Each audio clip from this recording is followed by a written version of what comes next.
السلام علیکم and hello everyone, this is me Babar Dewan, welcome back to another video. تو کیسے ہیں آپ سب؟ ہوپفلی آپ اچھے ہوں گے، مزے میں ہوں گے۔ تو آج ایک بہت ہی انٹرسٹنگ ٹاپک پہ ہم ریئیکشن کرنے والے ہیں۔ بہت ہی انٹرسٹنگ ویڈیو آپ سب ویور کے سامنے میں پیش کرنے والا ہوں، جس میں ایک ہندو پروفیسر اور ڈاکٹر ذاکر نائک کے درمیان ڈیبیٹ ہوئی ہے اور کافی زیادہ چیلنجنگ کویسچن کیے گئے ہیں۔ تو آج کی ویڈیو ہم دیکھنے والے ہیں۔ ویڈیو میں کافی زیادہ ٹویسٹ آنے والا ہے، ویڈیو میں آپ کو کافی کچھ سیکھنے کو بھی ملنے والا ہے۔ ویڈیو میں پلیز آپ نے اینڈ تک ویڈیو رہنا ہے۔ اگر اچھی لگے تو چینل کو ضرور سبسکرائب کریں، ویڈیو کو لائک کریں، شیئر کریں، سپورٹ بھی کریں۔ Let get start this video.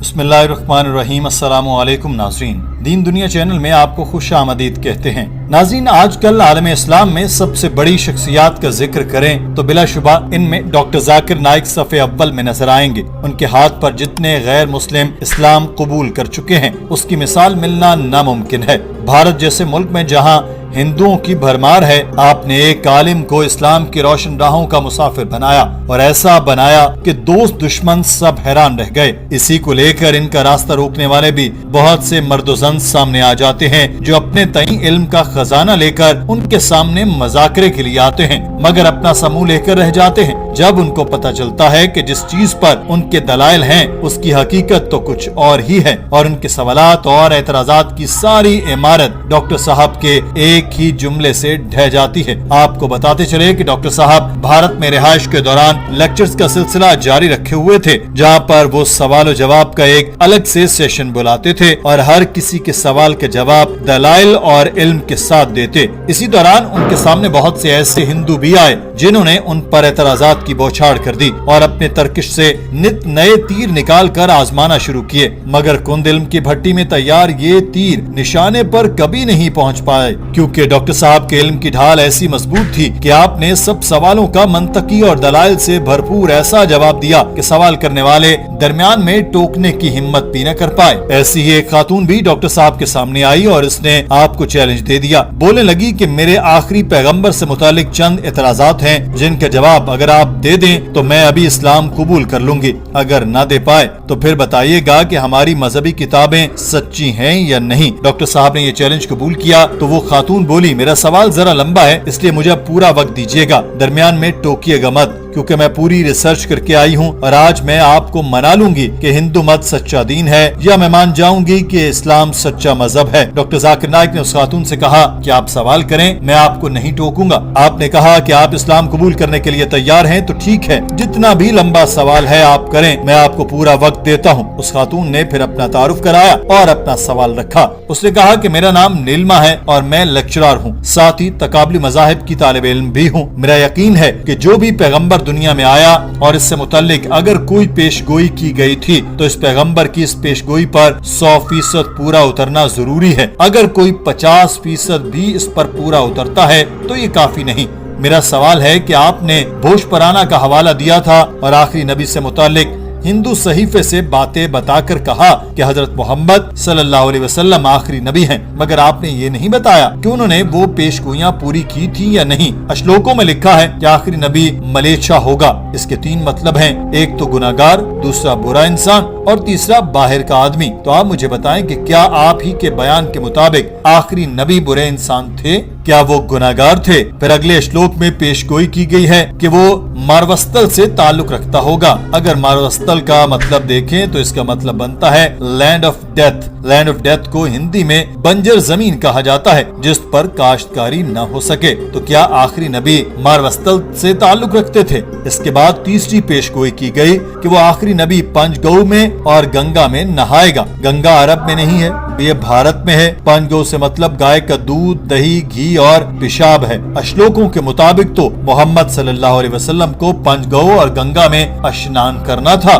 مگر انہوں نے نہیں کیا۔ آپ مجھے قرآن سے ایک بھی حوالہ دے دیں کہ انہوں نے ان میں سے ایک بھی پیش گوئی پوری کی ہے تو میں مسلمان ہونے کو تیار ہوں۔ ناظرین، اس خاتون کا سوال بہت لمبا تھا، ہم آپ کو اس کا کچھ حصہ سناتے ہیں، پھر آپ کو انگریزی سے ہندی اور اردو میں ترجمہ کر کے ڈاکٹر ذاکر نائک کا جواب بھی سناتے ہیں۔ This prophecy must be fulfilled by Muhammad, wherein if you show me at least single reference from Quran wherein Muhammad has taken bath in all these 5 products, that is milk, curds, ghee, urine and cow dung. I am ready to accept Islam today.